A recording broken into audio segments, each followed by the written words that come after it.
একটা স্টিলের পাত্র নিয়ে 1.5 কাপ মতো সুজি নিলাম, আর 2 কাপ মতো ময়দা নিয়েছি, আর হাফ কাপ আন্দাজ চিনি নিয়েছি, আর একটু নারকেলকে কুচিয়ে আমি দিয়েছি এখানে। অনেকে কুড়োনো দেয়, আমি দিই না, কারণ গন্ধ ছেড়ে যায়, বেশি দিন থাকে না। এই যে দেখো, বেশ কিছুটা গাওয়া ঘি দিতে হবে।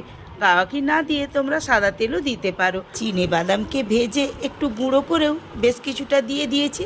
সব কিছু উপকরণ একসঙ্গে মেখে অল্প জল দিয়ে এঁতেল করে নিয়ে ছোট্ট ছোট্ট বল করে একটু চাপটা করে দেখো, চামচ দিয়ে আমি একটা ডিজাইন করে নিয়েছি। কয়েকটা বিস্কুট এইভাবে ডিজাইন করে নিয়ে গ্যাসের মধ্যে কড়াই বসিয়ে তেলটাকে হালকা গরম করে অল্প আঁচে আস্তে আস্তে ভেজে নিতে হবে, না হলেই কিন্তু কাঁচা থেকে যাবে। বিকেলবেলা চায়ের সাথে দারুণ লাগে খেতে।